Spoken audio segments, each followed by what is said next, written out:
We want to ask questions, not only questions that help us explore the context, but we also want to ask questions that set us up for success in the next question.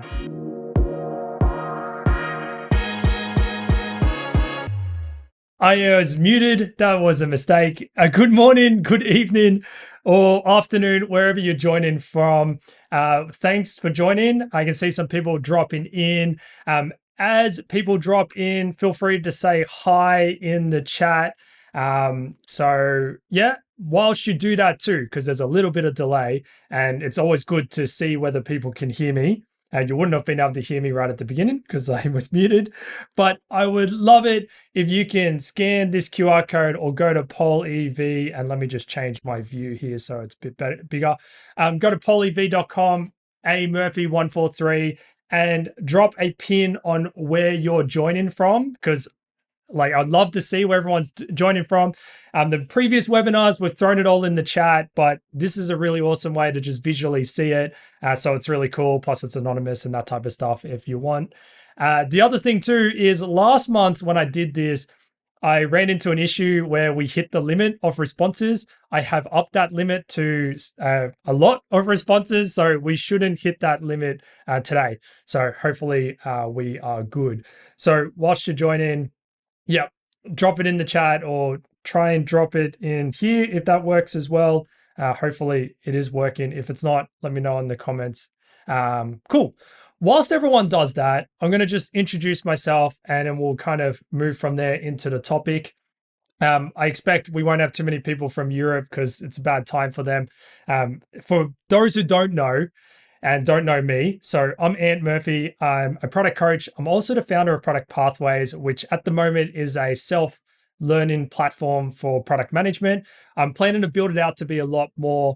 But the reason why I started Product Pathways and the reason why I run these monthly webinars, which we're on number 7, I think. We've been running these for several weeks now or several months now since at the end of last year, is because I truly believe that great products are built by great product people. And I want to make learning about product and becoming a great product person as accessible as possible. So that's why I create as much free content as possible. I host webinars like this. I tried to make the courses on Product Pathways as low cost as possible. I've got some other things cooking in the works coming up. Maybe not for next month's webinar announcement. It's probably the webinar after that.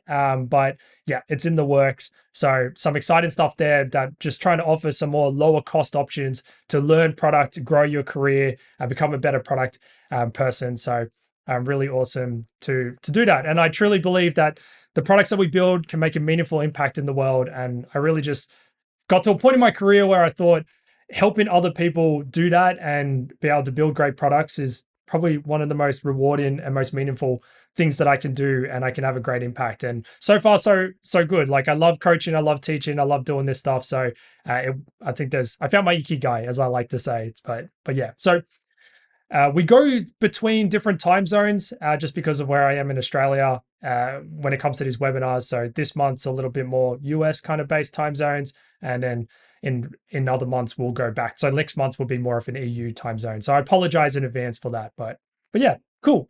Awesome. We're getting some spread of people. We are at about 100 people live, which is awesome to see as well. And the number's ticking up.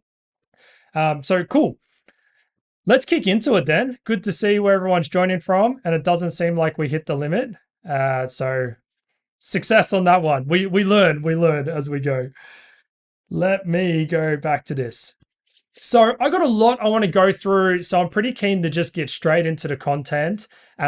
Ask questions throughout. We'll have time at the end for questions. I'm hoping we have a good 20 minutes for questions at the end. So any questions you have, just throw them in the chat as we go. Some people sometimes answer it as well, which is awesome to see. And I'll also go through it all at the end, and we'll do a Q&A. But I want to talk about asking better user interview questions. In fact, I actually want to go through 2 really key topics, which is how to structure your user interviews and also to talk about user interview question design. So I've learned a lot about user interviewing. I've made a lot of mistakes over the years. I now obviously coach and teach people on user interviewing as one of the skills that I think product people should have. I've had some amazing mentors. I've worked with some of some brilliant, especially product designers. Like this is kind of their bread and butter. I feel like they're far better than us as product people at this, but this is still a core skill for us to do. I also am a firm believer that product's a team sport and we should be collaborating. So we always interview together. So we'll do that together. And I've learned a lot from some brilliant people who have gone off to have amazing careers at some amazing companies. So no surprise there. But I want to share some of that learning with you. And I want to share like the level of, I guess, effort and rigor that should go into your user interviews. I had a bit of recency bias here, and we'll talk a little bit about that as well today. I was listening to Lenny's podcast yesterday, the one with Dalton, the managing director of Y Combinator. So shout out to Lenny in that podcast. It's a good one, but he talks about how he would love to see the founders in his portfolio, like in the portfolio in Y Combinator, to look at their calendars and see 20 to 30% of their time being spent with customers. So he mentions that it's contextual and that's not a perfect measure, but as a yardstick, I think that's they're early stage, so maybe it's going to be higher for them, but I think as a yardstick, it just shows the importance of doing user interviewing. So I'm not going to labor the point about why this is so important, because I mentioned I got a lot of content I want to go through. We know that it's really important. I had a little bit too much fun doing memes for this one. And to be honest, I almost was like, we should like rename rename this webinar to just be Don't Be Dwight. So yeah, but not going to go deep into why we should do it. I think everyone join in, the 100 odd people join in. We know why it's important. I want to talk about the how and get really deep and get really specific on some of the tactics and things that are going to help you be able to do that more effective. So we can all have a laugh at this. I got some other memes too. We'll get into it. Cool. So let's talk about structuring your user interviews. And as we go through it, we're going to go through the picture on the right here. I'm also going to talk about the nuances about question design, because the two things, as I learned, are actually not mutually exclusive. How we structure our interviews and how we design our questions, they need to work together. There's actually like a real art and science to getting these two things to work together. So we're going to walk through this, and as we go through it, I'm going to go deep into each of these sections and really give you examples, heaps of examples. I got so many links to share with you, and to give you some really tactical things that you can actually do at each of these steps. So cool. Let's get into it. From a structural point of view, I really loved how Jake Knapp, John Zaraski, and the rest of those as well, who were working in Google Ventures at the time and helped co-wrote and co-create Sprint. I really liked how they laid out the 5-act interview. There's a video of Jake Knapp and his partner in Google Venture, another Google Venture partner, walking you through the 5-act interview. It's a 7-minute video or thereabouts. It's brilliant if you haven't watched it. For anyone who hasn't seen a user interview or a prototype, a user testing being done, it's really great to watch. I love the format. So I've been somewhat heavily influenced by it, but I think it's just a really good format to follow.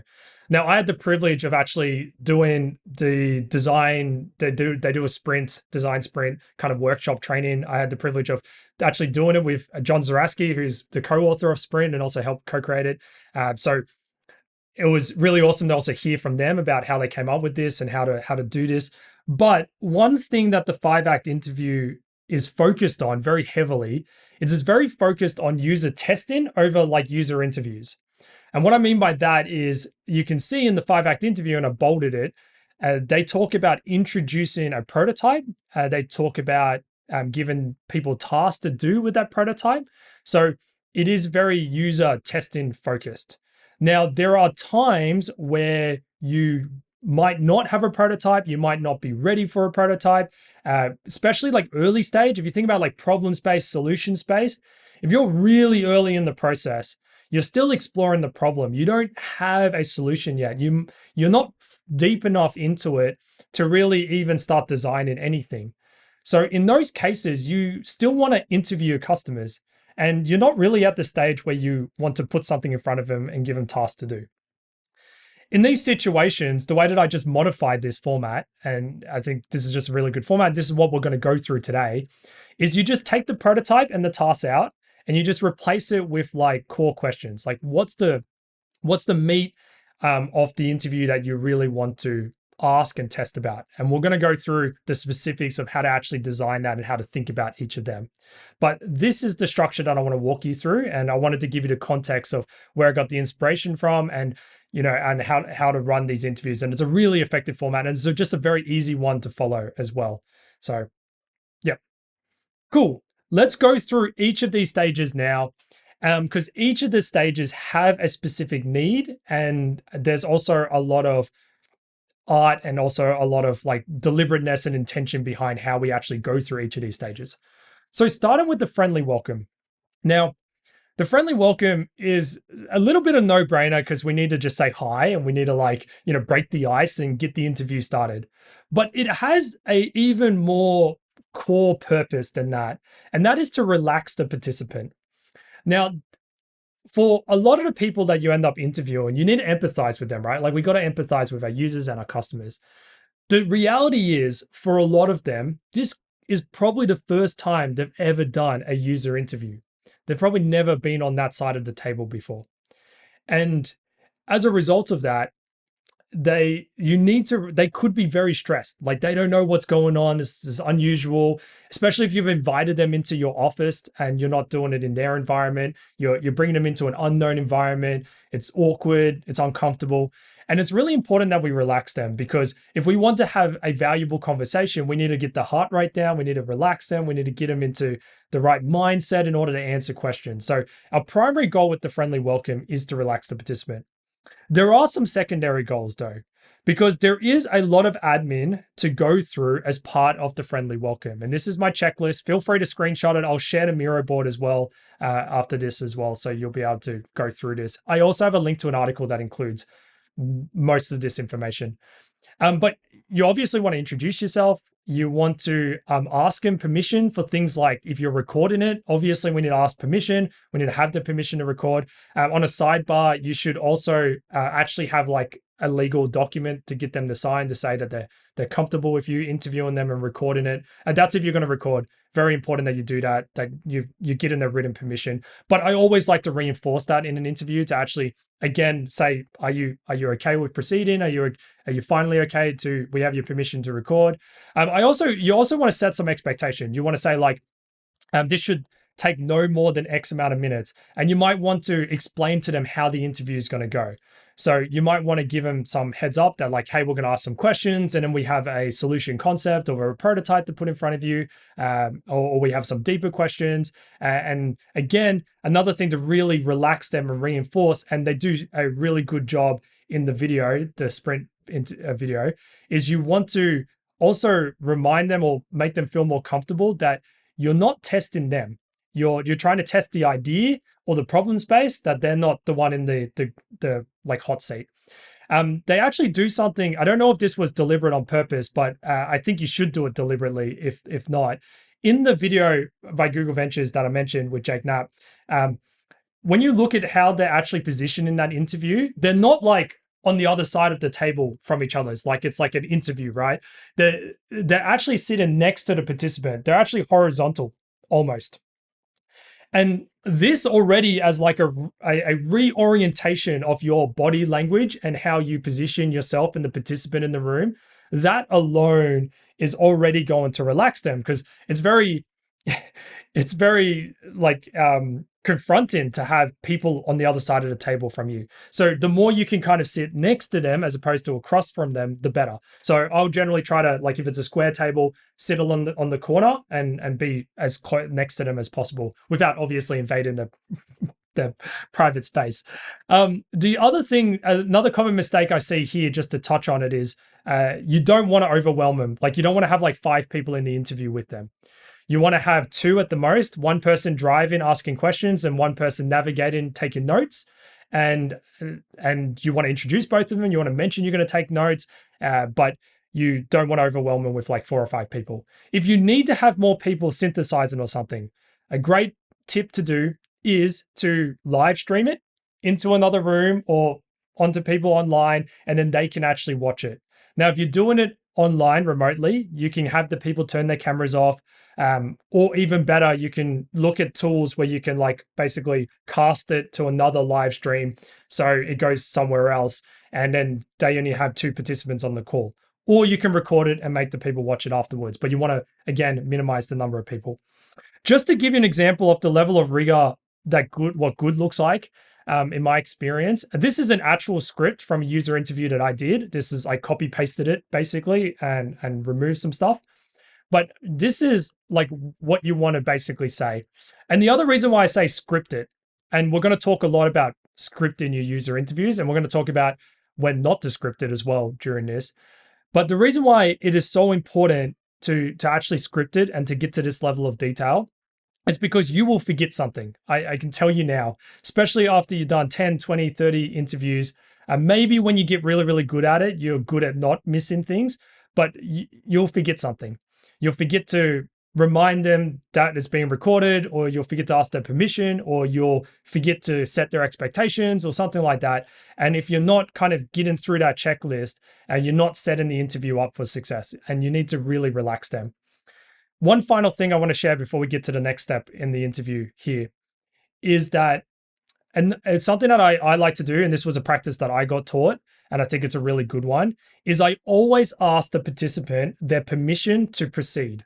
So you'll see right at the end here, I say something like, finally, before we start, with your permission, and I might be saying like, with your permission, we would like to be recording this a conversation. Just want to remind them that. It will help us with note taking, so you want to remind them that. You want to set them at ease by saying like, it's strictly confidential, it's internal use only, it won't end up on the internet anywhere like that. And then I always ask them, how does that sound? Or I'll ask them, are you okay with all that? Are you comfortable to proceed? And what I'm doing is I'm putting them in the driver's seat. They're in control. I want them to feel like they're in control of this interview. I want them to feel like we're not going to proceed until they're comfortable with proceeding. And this is all about getting them to feel more comfortable, to relax, and to be okay with the interview. And again, we want, the primary goal here is to set expectations and to relax them. Cool. Let's get into the second step. So once we've relaxed them, once we've asked them for their permission to proceed, as they say in the design sprint one, you might be itching to get your prototype out. You're probably itching as well to ask those meaty questions, those core things that you want to learn from them, but you can't jump into that right away. This is a common mistake I see a lot of product teams, people make with user interviewing, is we jump straight into the really hard questions, or we throw the prototype in front of them straight away. That can be very jarring. And we've basically gone from like hi to like, tell me about your deepest, darkest secrets, or whatever, like really deep thing that we're trying to get to. There's a few reasons why that's ineffective. And what I want to take you through is how we can leverage using this section, which is contextual questions, in order to not only explore the context so you can get some information for you that's helpful information, but also to use it to basically like lead and to set up the core part of the interview, because that's like the important part that we're going to get them, like the reason why we're talking to them. But we need to set that up. And if we don't set that up properly, we will get ineffective information. And this is, we'll talk about some of the things inside that, but you have a finite amount of time with your users. You want to like almost squeeze every ounce of it. And what I mean by that is we need to do it in a very deliberate and effective means, not by like bombarding them with questions, because we want to get quality, not quantity, if that makes sense. So context questions. What does that look like? Well, for starters, it's not small talk. It's not chit chat. It is a moment to gain a greater understanding of their context, to explore the context. It's also a great opportunity to set yourself up for success in the next section. So let's go through that. I told you I had a lot of fun with memes. The way that we recall information is not so straightforward. We have 3 different types of memory recall. The first one is free recall. So what free recall is if I ask you a question right now, the first lot of answers that come to you, that is free recall. It's freely available memory. Now, if you do things like rapid fire questions, that type of stuff, a hot seat type thing, you are leveraging free recall, not the other two. Now, when you sit down and you first talk to a participant, they are still warming up to the interview. It's almost like you're trying to like preheat the interview or like, warm them up. They are still in this free recall space. Now, the problem with free recall is it is littered with biases. Our free recall is littered with things like availability bias. I mentioned availability bias at the beginning, or recency bias as well, at the beginning when I talked about the podcast. And free recall is based on that, because the only reason why that information is readily available in my head is because I was recently exposed to it, right? Now, have you ever? You might not have been in the seat of being interviewed as like an actual user. If you haven't, I would actually highly encourage you to do that. I think every single product person should be in the other seat. You can't always be the person asking questions. I think you can build a huge amount of empathy being in the other seat. I've done that several times. I've had the privilege of actually working with clients and connecting with amazing product people like all of you. And many of you work on products that I'm a customer for. And I love to actually be someone to interview. And it's a great way to build empathy. It's also a great way for me to help them and give back. But I also know the challenges of actually finding users to interview. And that's a whole nother topic with recruiting. But I've been in that seat where people have asked me, like, we've gone from the friendly welcome to like a really difficult question. And I can feel my brain struggling to answer it, because I'm the freely recall information is not the right information to answer that question. I don't have the answer straight away. Now, if you haven't been in that situation, here's another litmus test around this that I think everyone can resonate with. We've all been interviewed at some stage in our life, like say a job interview. Now, have you ever walked out of that job interview and you thought, oh crap, I should have said XYZ, or oh damn it, this is a way better example than the one that I gave? All of those examples are the other two biases here. What has happened is the interview has asked you a question. You have used free recall to answer the question. You have then continued with the interview with other questions. The interview itself has done cued recall. So it's cued you to start to recall and trigger other memories. And then you've triggered memories that are very important too late. You've already out of the interview and it's too late, right? Now, this is something you don't want to happen with your users. You don't want your users to walk out of the user interview and be like, oh man, actually I was wrong with what I said. Actually, this was actually correct. Or, this is more important, that type of stuff, because it's too late and they don't have a means to contact you, and they probably won't anyways, because they don't have a reason to, really. They don't care about your product as much as you. So what is happening there is cued recall, which is the next one. So what ends up happening is we trigger memories via other things. So a smell or a sound, or, if I say hotel, it might make you think of holidays. It might make you think of the last time you had a holiday. And the last time I went on a holiday, I was in Bali. So it might make me think of the hotel that I stayed in Bali, right? That is cued recall. Is something is triggering a memory.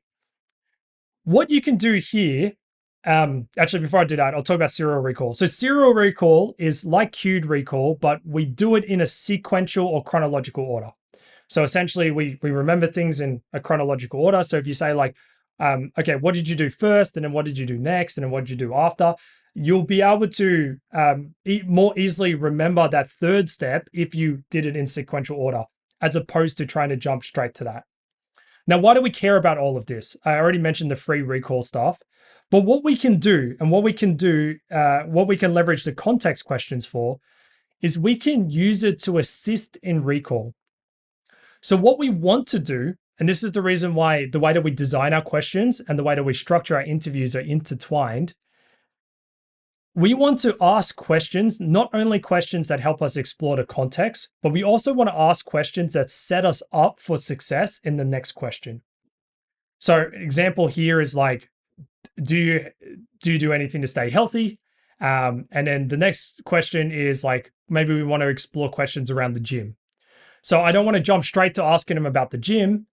I want to ask them questions around their health and fitness, and I want to slowly start to work my way towards the kind of core questions I want to ask around, like, joining the gym, or, what's your tell me about your fitness routines, all that type of stuff. Again, if you jumped into an interview and just suddenly asked them, like, why do you go to the gym every day? Like, it's a tough question to answer, right?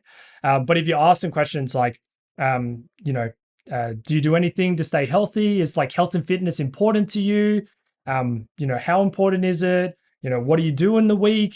You go to the gym. Okay. How often do you go to the gym? Can you walk me through what last week looked like when you went to the gym? And we'll talk more about how to design those questions in a minute. But you can see how we've cued them, and we're kind of doing this serial recall as well, like trying to work in this order, and we're setting ourselves up for success for those core questions. So context questions, really good to explore the context, but the primary use here is to set ourselves up for the core, is what we want to do. So now we got to the core, and what we want to do here is we need to actually design what those core questions are that we want to ask. Now, I got a bit of a checklist here, but I'm not going to go too deep through it because I think I'm going to cover all these in kind of the next things I'm going to touch on. It's almost like Inception. And again, I had a lot of fun with this meme here. The key to a good question is actually working out what question you're trying to answer in the first place. So it seems really meta, but that is the key to a good question. So a good question is to start there. I have a whole discovery kickoff workshop and a whole process of how I kick off discovery. But where you need to be starting with those questions is actually starting with your assumptions. So the first thing you need to do, and I'm not going to go deep into this because I'll share a link to this and you can go have a look. But the first thing you need to do is work out what assumptions are we trying to test. And once you've worked those assumptions out, you then want to design your questions around those assumptions. So this is just the format that I normally use. I'll have a table, I'll have my assumptions, and then I'll start to design my questions around the assumption. So maybe my assumption is something to do with, maybe I want to do a fitness app, trying to understand the fitness routines. Then I might have an assumption about people join multiple gyms, right? As an example, I'm just using the gym example. Again, cued recall, recency bias, that type of stuff. I would then start to design questions around how I might test that. Now, some key things to touch on here. You actually want to avoid just asking the direct question. There's going to be times where the direct question is fine and that makes sense, but generally we want to avoid doing that. Now, the reason for that is what I'm going to get into is because of the ladder of evidence or the ladder of inference. So Teresa Torres has this great model called the ladder of evidence. When I saw it, I thought it was brilliant. I have been largely introduced to the ladder of inference first, but it's very similar concepts. And there's a good link. I'll share the link as well. Must read. Great book, her book as well, Continuous Discovery Habits. But what we see in the ladder of inference, or even the ladder of evidence, is that there is actually a hierarchy of things. And we know, the short of it is that what we say we're going to do, or what we observe and what we believe, and then what we actually do are all different things. So if I show someone my app and I'm like, do you like it? They're like, oh yeah, I saw it. And based on the data that I saw, I built meaning out of it. And maybe the meaning was, I like it. And it's like, oh yeah, I like it. And then you might ask the question, would you pay for this? And the problem there is my meaning that I've built based on selected data was that I liked it. So then my assumption, which is probably based on other beliefs that I have that are things like I want to be a nice person and all that type of stuff, I'll probably say something like, yeah, I'll pay for that. That looks cool. But would I actually do it? Would I actually pay for it? Probably not. Let's be honest. That's actually the reality. So what we want to do with our question design is not only do we need to base it off our assumptions, we actually want to, wherever possible, design our questions in a way that we're asking them about past actions. If you can ask about actions over observations or, their opinions or those types of things, you're going to get much more rich and meaningful information and data. And just to give an example of what I mean by all this, what we're trying to avoid is this. Although perhaps Elon has other motives behind why he might have asked or did this poll, other motives could be just like user engagement and that type of stuff. But if you take like the famous quote, the infamous quote that many attribute to Henry Ford and people love to say, like if I asked people what they wanted, they would have said faster horses. Like, of course they would have said faster horses. But that is an opinion, right? Based on assumptions and also based on their beliefs. Their beliefs don't include a world where we can't have other things like a motor vehicle, right? Like there's limiting beliefs there that lead them to their conclusions. But what we can do instead is we can anchor on actions. And as Teresa calls it, she talks about collecting stories, and I love that as well. So an example of this would be, rather than asking people if they wanted a faster horse, right, or what they wanted, we should ask them things like, how often do you commute? Oh, okay, you commute every day. How do you commute? Do you walk? And then they'll say, like, I ride a horse. And you're like, oh, cool. What do you actually use the horse for? And then they might say something like, I use the horse in order to pull a cart. And you're like, oh, that's interesting. Okay, well, what are you pulling a cart for, right? And then they might say, well, actually, I'm a small business owner, and that's how I sell my goods. I actually go around town and I pull the cart and I deliver my goods to people's houses. And then if you start to collect more stories inside that and actually collect their actions, you might start to realize that the problem that they have is not that they want a faster horse. The problem is really that they're a small business owner and their reach is limited. Their reach is limited because they can only travel so far because, there's only so many hours in the day. So if we had a means where they could carry things and they could do that faster, they might be able to expand their business and be able to reach more people. Other examples, just simple examples, would be maybe people don't, like you start to uncover that they don't commute that often because the only time they leave the house is actually to go see family. And the family lives like 3 towns over and it's like a 2-day trip or something like that. So they don't do it very often. Now that is much more valuable, much more rich than them telling you, I'd love a faster horse, right? So Henry Ford's quote is both correct and incorrect at the same time. And this is the art, is to try and anchor yourself away from those assumptions and opinions and start to drive towards action. So whenever we design our questions, we want to design it around previous actions. Tell me about the time you went to the gym and how many gyms do you have and that type of stuff, right? You want to anchor it around actual actions. Now, another thing I'll touch on here is I will typically ask multiple questions for each assumption. Now, the reason for that is we want to gather multiple data points. We almost want to triangulate the data. That's how we get valuable data. This is a very common mistake that I see in discovery is we don't use multiple data points. We don't try to validate things and get data and confidence via multiple data sources. So I want to try and get multiple data sources. I almost want to come at it from multiple angles and try and triangulate. So again, with the gym one, I might ask questions about whether how often they how much they care about health and fitness. I might ask them questions about what their routine are around health and going to the gym. I might ask them questions about how many gyms, do they have multiple gym memberships? And if they do, why, all that type of stuff. And how often they go to those gyms and collect really good stories about what they're doing between each of them. And those types of things, like one might be more convenient for them because they live close to it. They might have one at home and one at work, like 2 memberships, that type of stuff, and really trying to unpack some of the problem space there. But what you're doing is you're almost triangulating. You're getting multiple data sources. So it's not uncommon that I will have multiple questions for each assumption. Now, the trick here that you have is that you only have so much time in a user interview. You can't ask a million questions. So you kind of got to prioritize here. And this is why it's so important to start with your assumptions and start with prioritizing your assumptions. Because if I've prioritized my assumptions and I know what my riskiest assumptions are, then I know that if I only get through these 2 assumptions in the interview, then I've prioritized and I'm getting the most value for the time that I'm putting in. Cool. So enough on core questions. We can get even deeper into this. I don't have enough time for all that. The last step that we have is a debrief. One thing I'll touch on here while we're looking at this image, just because we're now down at the bottom, you'll see that I have a time spent kind of like spectrum here. This is a rough guide.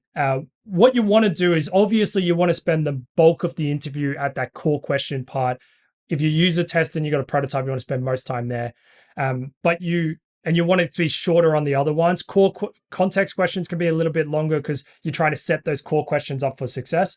So invest the time there. But your friendly welcome should be really short, and debrief should be short as well.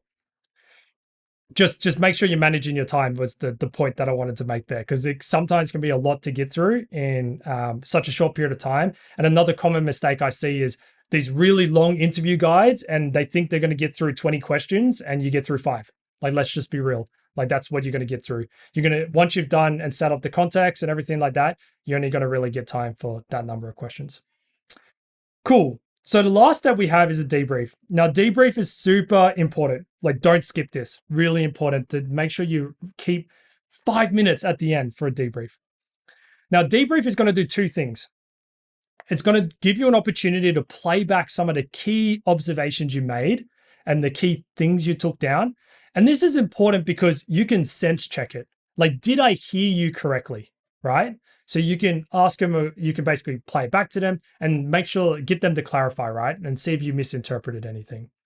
The other thing that it's really valuable for is one downside, and some of you might already be thinking this, one thing that is happening at the moment is we're exploring known unknowns. So it's known because we know it's an assumption, and then we're trying, but it's unknown. We don't know whether, like, it's an assumption. That's why it's unknown, right? So we're exploring known unknowns. Now, there are unknown unknowns. Like, let's be real. They're just things that we haven't thought about. What a debrief does, and the context questions does this as well, it's a great opportunity to be able to ask more like open-ended questions. So up the top is more open-ended, although I would somewhat avoid the why questions because why is very heavy, but I'll try and ask like these types of questions. And you want to ask open-ended questions, and this is a good guide as well for designing your questions. Like, you want to avoid closed questions, although there's places on when you might want to ask closed questions. You also, why questions are just really meaty, so it's hard to answer why questions. So the what and the how and the when and stuff are better questions. But if you ask an open-ended question at the end, it gives you an opportunity to try and catch things that you might not have caught through your questions or even known about. So in the video, the sprint, the 5-act interview, they have a great example of that. It actually happens to them in the interview and it's perfect. I don't know whether that was deliberate or not either. I think it wasn't. I think it's just great interviewing. But an example of an open-ended question that you might say here would be something like, is there anything that we might have missed that you think is important? Or is there anything important that you feel like you want to share that we haven't already explored? Another ones would be like, you might ask him something like, if we were to proceed with trying to solve this problem space, what do you think is one of the most important things we should be focusing on? Or if we were to, give you this, what have you liked the most, or something like that? Or what do you think is missing? Like, that's a great question with a prototype, right? Like, you just ask them, like, what do you think is missing in all this? And what you're trying to do is, again, you're going really broad and you're just trying to capture some of those unknown unknowns. And just as an example, and I'll share a link that has all this, this is an actual script as well of an actual user interview that I did in the past. And this is how it all looks together, all pulled together. I'll typically have this in like a Confluence page or a Notion page as a editable table with so basically the questions, and then I'll have like responses as you saw above. And then I can actually type my notes into here as well. But that's an example of how all of that looks together. So I know that was a lot. We can go even deeper into this topic, but I wanted to show you just the level of depth that you should be going into in order to run effective user interviews. Because if you're not, leveraging things like your context questions, and you're not, trying to set up your core for success, you're going to ask these questions in your core and you're going to get, just suboptimal information. And again, we want quality, not quantity. If we want quantity, we'll leverage surveys and stuff like that, right? We wouldn't be interviewing. Cool. That's all I had to cover. let's see what questions we have. And just bear with me for a second because sometimes the sync between the two is not working. Cool. Let's start with your question, Brooke. Your question sounded defensive. Tips for more exploratory ways to avoid that.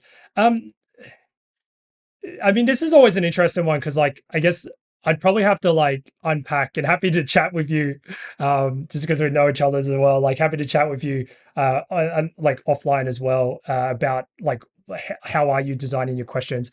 What I would probably lean towards is, as much as possible, I would be, and let me pull this back up.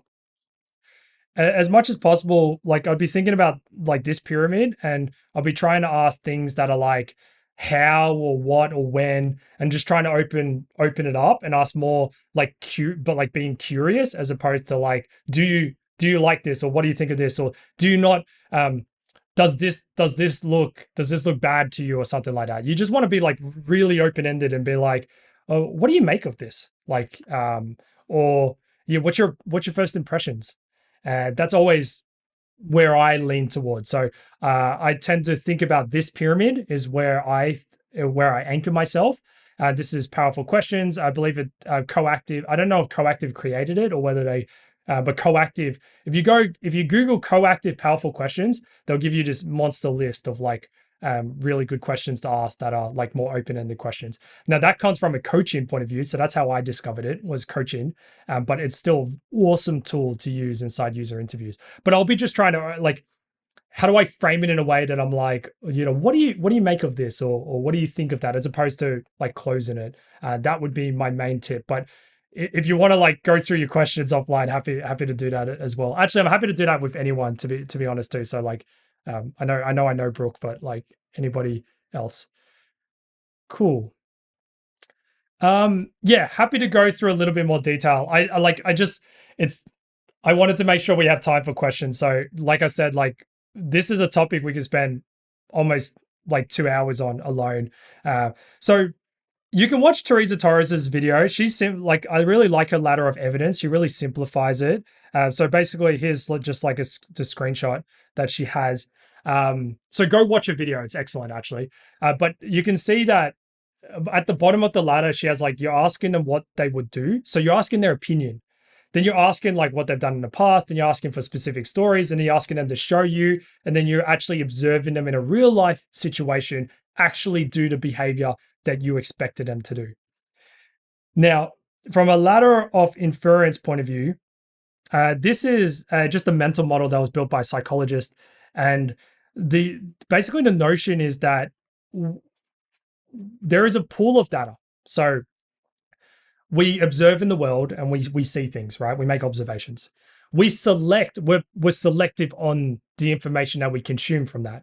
So here's bias number one, which is like, if I ask you something, like if I ask you if you like something, I don't know what you've selected from that. It's also not actionable. Like what does it mean if you like it, right? You then select data, you then tend to draw meaning and conclusions from it. That drives your assumptions and your conclusions. You then tend to adopt beliefs. So you have like, we all have a belief system and a value system, and our beliefs and value system also guide our actions and how we think, right? So what you're trying to do is move up the ladder, because if I get a response from you and the response is just your interpretation of it, it's going to be down here, because it is based on the data that you selected, the meaning that you put to it, and the assumptions that you have.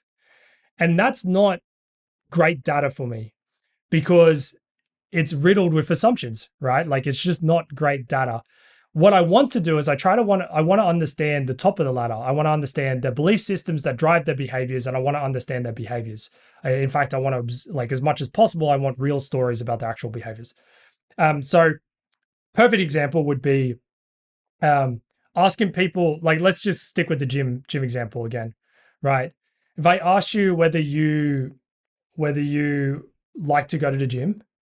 You might say yes. But then if I asked you, which is again based on conclusions, beliefs, and assumptions. So you might have a belief that the gym is healthy for you, or a conclusion that the gym is healthy for you. You have an assumption, and maybe your selected data is the fact that you've been to the gym twice in your life and you enjoyed it. So you answer yes. But then if I ask you the question, did you go to the gym last week? How often did you go to the gym last week? And they'd suddenly say, oh, I didn't go at all. And you're like, okay, when was the last time you went to the gym? Oh, I went to the gym, probably 3 years ago. Right? Like there's a big difference between, I like going to the gym. The gym is awesome versus like, I haven't been to the gym in 3 years. Actions over assumptions and opinions is really the core thing to take away from that. So hopefully that helps and that answers the question. If not, let me know. Yeah, we can. Happy to elaborate more.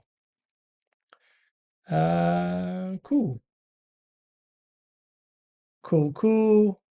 Yeah, level of detail. Like, I just gonna pull your thing up, Doug. I know it's not a question, but really important. Like, this is what I really wanted to like anchor on in this is like how much level of effort and detail that you actually should be going into structuring it, to thinking about the different questions and how you connect everything together. So yeah, really important.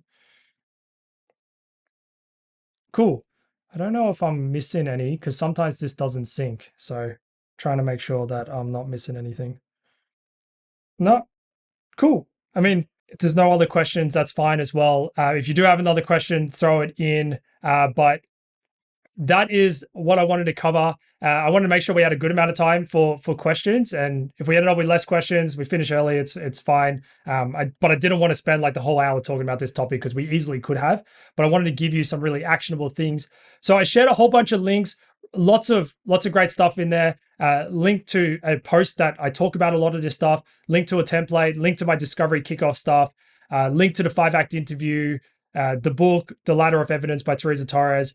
Her book as well, a whole bunch of other stuff. So plenty of great content there. I want to give you as much as possible to help you do this really, really well. Like I said, like this could be I could do a whole day masterclass here if we really wanted to. Last things from me are so next month will probably be a more EU time. So we'll do that. If you have suggestions for a future topic, it doesn't need to be next month's topic. It could be a future topic. I often take that as input. So this was a topic that, or thereabouts, like discovery has been a topic that's come up a bit.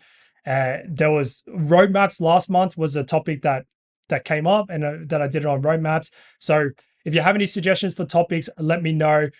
Thanks for joining. Really awesome to have everyone come. If you have any other follow-up questions, feel free to connect with me.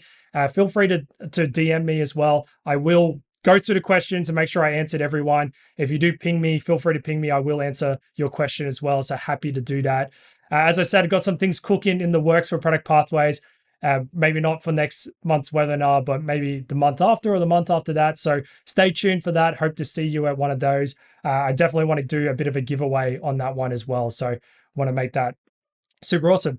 And really just thank you, like all the support and everyone coming and joining these things. It just helps me, again, fuel everything, fuel both Product Pathways and my coaching business, which helps me be able to create more content for free and create stuff like this and host these webinars. So I thank everyone for joining. I thank you for the support. I'll see you next month. Let me know if there's suggestions for a topic on that, and have a good rest of your day wherever you are, whether it's morning, afternoon, evening, wherever. Awesome. Thanks heaps. I'll see ya.